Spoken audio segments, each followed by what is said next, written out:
Welcome in this lecture. हम ऊष्मागतिकी और सांख्यिकी भौतिकी का अध्ययन कर रहे हैं। इससे पूर्व कक्षा में हमने सांख्यिकी और ऊष्मागतिकी का आपस में संबंध और इनकी उपयोगिता का अध्ययन किया था। आज के कक्षा में हम सांख्यिकी के लिए गिब्स की समुदाय विधि की क्या आवश्यकता है इसके बारे में पढ़ेंगे। इसके अतिरिक्त भी हम कुछ अन्य छोटे छोटे बिंदुओं के बारे में चर्चा करेंगे। तो गिब्स की जो विधि है उसकी आवश्यकता की हम बात करते हैं कि देखिए, हम अगर निकाय को कहें तो निकाय के कहने का अभिप्राय ये होगा कि बहुत से कणों का समूह होगा। निकाय का अभिप्राय होगा कि जिसमें कणों की संख्या वृत्त है। इस निकाय का अध्ययन करने के लिए हम पहले भी पढ़ चुके हैं कि यांत्रिकी के द्वारा इसका अध्ययन नहीं किया जा सकता। हाँ, यांत्रिकी की एक जो खास बात है या महत्वपूर्ण उपयोगिता ये है कि अगर हमें किसी क्षण निकाय के किसी गुण x का पता है तो हम किसी अन्य क्षण पर इस x के भावी मान को हम ज्ञात कर सकते हैं। लेकिन अगर हम निकाय में, चूंकि हम एक कण का अध्ययन नहीं करेंगे, कणों के समूह का अध्ययन करेंगे, तो उसके लिए हम कैसे किसी गुण को निर्धारित कर सकते हैं इसके बारे में बात करते हैं। तो देखिए, निकाय के लिए किसी गुण को ज्ञात करने का या प्रेक्षित करने का तरीका क्या होता है कि उसका गुण का माध्य मान लिया जाता है। ये माध्य मान निकाय के किसी गुण को निरूपित करता है। x का जो मापन है वो हम प्रेक्षण से ज्ञात करते हैं, और चूंकि प्रेक्षित किया गया जो मान है वो उसकी यथार्थता कम होती है, तो इसलिए क्या किया जाता है, प्रेक्षणों की संख्या बढ़ाई जाती है। तो यदि हम एक बार ज्ञात करें मान, फिर दूसरी बार ज्ञात करें, फिर तीसरी बार, ऐसे करके बार बार जो मान आए उन सब का औसत लिया जाए तो वो x का जो है उस मान को बताता है। लेकिन यह हर बार x का मापन जो है वो एक कठिन कार्य है।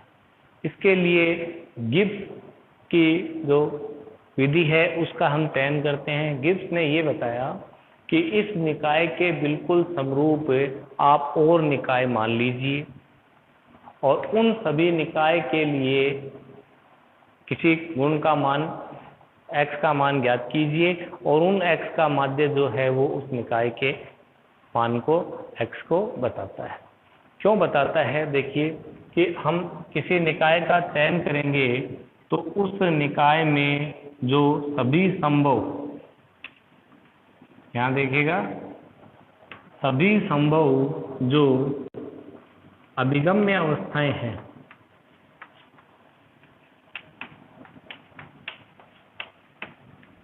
वो संभावित हैं, यानी वो जो अभिगम्य अवस्थाएं हैं वो सभी प्रकार की उसमें पॉसिबल हो। उस निकाय के लिए जो सर्वाधिक प्रायिकता की जो अवस्था है, अभिगम्य अवस्था, वो उस निकाय के उस मध्य गुण x का प्रेक्षण करती है। तो इस प्रकार गिब्स की विधि द्वारा निकाय के एक जैसे कई निकायों का चयन किया जाता है, और उनमें जिस के लिए सर्वाधिक प्रायिकता वाली जो अवस्था है, मोस्ट प्रोबेबल जो है, उसके लिए उस माध्य गुण का चयन कर लिया जाता है। ये गिब्स की समुदाय विधि है। किसी निकाय के लिए माध्य गुण x का मान ज्ञात करने के लिए देखो, हम इसको गणित के रूप में ऐसे भी दर्शा सकते हैं कि जैसे मान लीजिए n1 कणों के लिए गुण का मान है x1, इसी प्रकार n2 कणों के लिए गुण का मान है x2, और n कुल जो कण है दैट इज n। और इसलिए उस गुण x का जो माध्य होगा वो होगा, क्योंकि n1 कणों के लिए गुण क्या है, x1 है, तो इसलिए ये हो गया n1 x1 प्लस n2 कणों के लिए n2 x2 और प्लस इन सब का योग जितने आपने निकाय चुने हैं, निकायों की संख्या बहुत अधिक होगी क्योंकि औसत मान उतना ही यथार्थ होगा। और नीचे कुल कणों की संख्या, तो x1 गुण वाले n1 कण है, x2 वाले n2 कण है, तो n1 plus n2 plus and so on.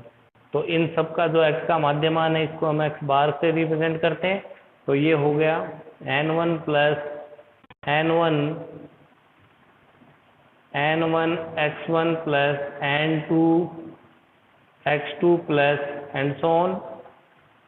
और इसी प्रकार ये हो गए n1 plus n2 plus and ये हो गए कुल कणों की संख्या जिसको हम रिप्रेजेंट करते हैं n से।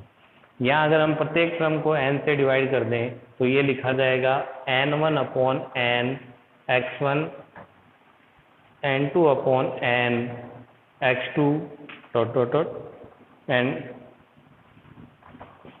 x bar is equal to n1 upon n। देखिए n1 है x1 गुण वाले कणों की संख्या, कुल कण कितने n, तो सीधी सी बात है कि n1 अपॉन n जो एक अनुपात है वो बताएगा कि अगर इसका मान ज्यादा होगा तो x1 जो होगा उसकी वो अधिकतम प्रायिकता वाली अवस्था होगी, क्योंकि अधिकतर कण क्या होंगे, n x1 वाली गुण में होंगे। इसका मतलब n1 अपॉन n है, ये सीधा उस प्रायिकता को निरूपित करता है जिसमें कणों के गुण का मान कितना है, x1 है। तो इसको हम लिख सकते हैं P1 x1 और प्लस P2 x2। P2 को परिभाषित कीजिए आप, क्या होगा P2 is equal to n2 upon n। तो जिन कणों की के लिए x का मान n2 है उनकी प्रायिकता, तो सीधी सी बात है कि यहाँ से n2 अपॉन n का मान जितना अधिक होगा x बार का मान x2 के पास होने की संभावना उतनी ही अधिक होगी। तो इस प्रकार कणों के माध्य गुण से उसके किसी गुण x को ज्ञात किया जाता है। ये गिब्स की समुदाय विधि है। गिब्स की समुदाय विधि में जो समुदाय है वो निकाय के जैसे बहुत से निकायों का समूह होगा, यानी अकेला एक निकाय न होके उस निकाय के जैसे बहुत से निकायों का समूह है, और वो इस निकाय सारे एक जैसे हो वो क्या कहलाता है, गिब्स समुदाय या सिर्फ समुदाय कहलाता है, एनसेम्बल, जिसको हम एनसेम्बल से इंग्लिश में बोलते हैं। देखिए इसके बाद में दो छोटी छोटी परिभाषाएं, जैसे एक है विहित समुदाय, कैनोनिकल एनसेम्बल। विहित समुदाय क्या होता है कि अगर आप ऐसे निकायों का चयन करो जो निकाय आपस में उसमें रूप से चालक दीवारों से जुड़े हुए हों, जो बिल्कुल एक जैसे हों, तो उसमें रूप से चालक दीवारों से जुड़े होंगे। इसका मतलब ये है कि उनके लिए ताप का मान सभी चुने गए निकायों में क्या होगा, एक समान होगा। दूसरा, गिब्स समुदाय की आवश्यक शर्त, वो निकाय इस निकाय के समरूप होने चाहिए। तो समरूप होने का मतलब ये होगा कि उन सब का आयतन भी क्या होगा, एक समान होगा। और तीसरी, निकाय के समरूप होने के लिए अब आवश्यक शर्त कि सभी निकाय के लिए कणों की जो संख्या है दैट इज n, वो भी क्या होगी, एक समान होगी। तो विहित समुदाय की ये परिभाषा आप याद रखिएगा कि यहाँ पर जो निकाय होंगे वो उसमें सुचालक दीवारों से जुड़े हुए होंगे। नेक्स्ट, इसके बाद में है अगली परिभाषा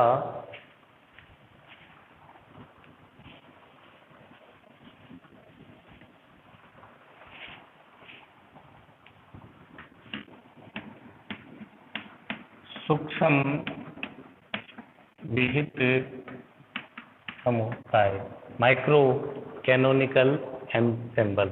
ये है कैनोनिकल एनसेम्बल और ये है माइक्रो कैनोनिकल एनसेम्बल। तो सूक्ष्मवीर समुदाय के लिए क्या होगा कि इसमें जो निकाय होंगे वो निकाय उष्मारोधी विलगित होंगे, ठीक है।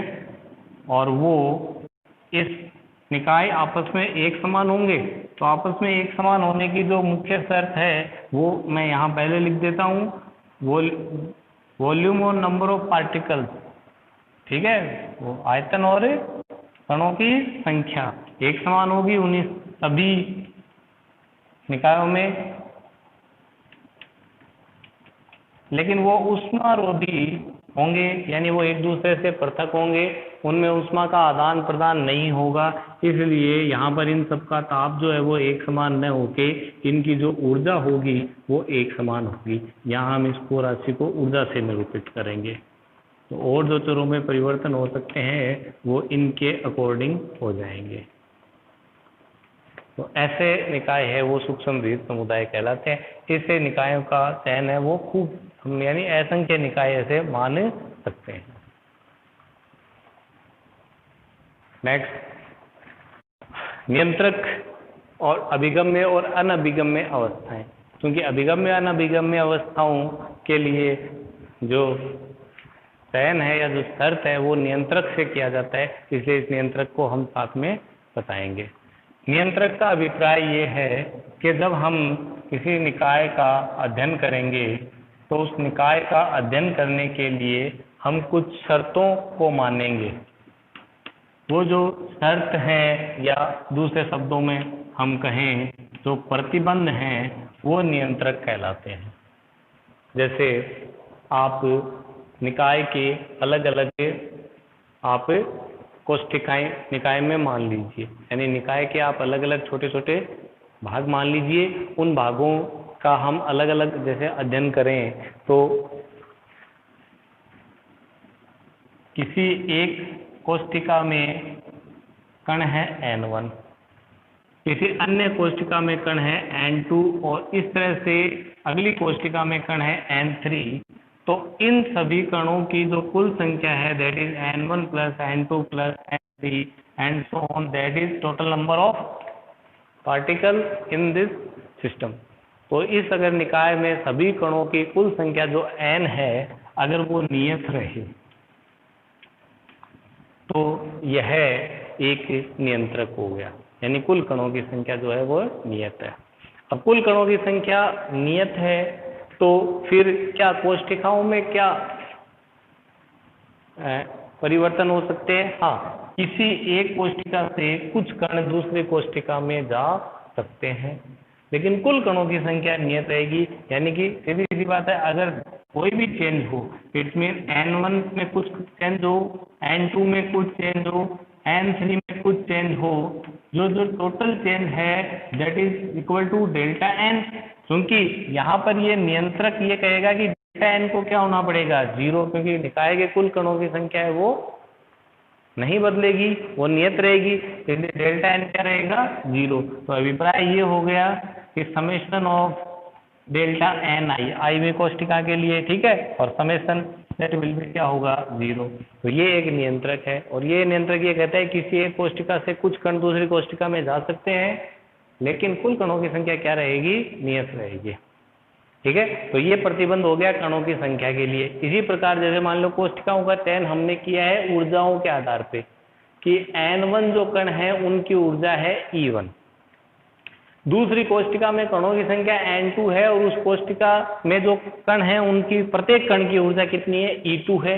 इस तरह से तो यहाँ पर N1 कण, एक कण की ऊर्जा है E1, तो N1 कणों की ऊर्जा कितनी होगी? N1 E1। इसी प्रकार N2 दूसरी कोष्ठिका की ऊर्जा कितनी होगी? N2 E2, तो and so on that is equal to ये क्या होगी? कुल ऊर्जा किसकी? निकाय की। अब मान लो यहाँ पर प्रतिबंध रहता है, लगता है कि निकाय की कुल ऊर्जा है वो क्या है? नियत है। तो ये एक जो प्रतिबंध है ये एक नियंत्रक हो गया इस निकाय के लिए। तो ये नियंत्रक क्या कहेगा? It mean if there is a change, तो कोष्ठिकाओं का चयन हमने मान लो ऊर्जाओं के आधार पर किया है कि E1 ऊर्जा है तो वो कोष्ठिका 1 है। अगर उससे ऊर्जा का मान लो E2 है तो वो दूसरी कोष्ठिका है, अगर ऊर्जा का मान E3 है तो वो तीसरी कोष्ठिका हो गई। इसका अभिप्राय ये हुआ कि कोष्ठिका का चयन ऊर्जा के आधार पे किया गया है, तो E1 E2 में चेंज नहीं होंगे। E1 कोष्ठिका से कुछ कण जो हैं वो E2 या E3 या किसी अन्य कोष्ठिका में जा सकते हैं। तो अगर हम बात करें स्लाइड चेंज इन E, तो क्या हो जाएगा यहाँ से E1 में चेंज नहीं होगा और किस में चेंज है, कणों की संख्या में। तो इसी प्रकार यानी E1 कांस्टेंट हो जाएगा, इसी प्रकार E2 और ये क्या होगा delta N2 and so on and that is equal to del E, क्योंकि नियंत्रक लग गया इसलिए डेल्टा E का मान क्या है 0। तो इसको हम क्या लिखेंगे, summation of EI del NI is equal to 0, I is equal to 1 to जितने भी आप इसमें कोष्ठिकाएं चयन करते हैं। ठीक है, तो देखिए कि किसी कोष्ठिका में कण है वो एक कोष्ठिका से दूसरी कोष्ठिका में जा सकते हैं, लेकिन ऊर्जा उस कोष्ठिका की ऊर्जा वही रहेगी, क्योंकि कोष्ठिकाओं का चयन ही हमने किस आधार पे किया है, ऊर्जाओं के आधार पे किया है। अगर E1 से ऊर्जा ज्यादा है तो वो कोष्ठिका E2 हो गई, अगर E2 से ज्यादा है तो वो क्या हो गई E3 हो गई। इस वजह से हमने ऊर्जाओं का जो मान है उनके अलग अलग टुकड़े करके उन्हें एक कोष्ठिका से निरूपित कर दिया। तो ये प्रतिबंध हो गया कणों की संख्या का, ये प्रतिबंध हो गया ऊर्जा का। और इसी प्रकार अगर अन्य कोई प्रतिबंध हो, ये एक जनरल सामान्य है रूप, अगर मान लीजिए और इसके कोई और परिस्थिति में कोई और प्रतिबंध लगे तो वह एक नियंत्रक हो जाएगा उस निकाय या उस निकाय में होने वाली सभी परिवर्तनों के लिए। तो यहाँ देखिए कि फिर अभिगम्य और अनभिगम्य अवस्थाएं क्या होती है।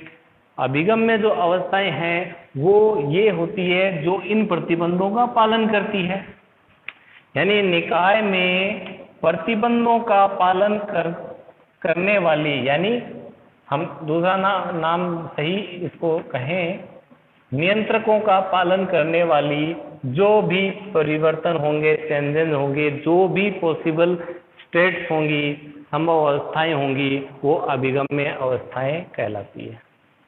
तो अनभिगम्य अवस्थाएं क्या होगी, अनभिगम्य अवस्थाएं वो होगी जो नियंत्रकों का पालन नहीं करती। तो अगर आप नियंत्रक को ले रहे हैं और उस नियंत्रक का पालन किए बिना आपने निकाय में कोई परिवर्तन मान लिया, यानी कोई अवस्था मान ली, तो वो क्या हो जाएगी, अनभिगम्य अवस्था हो जाएगी।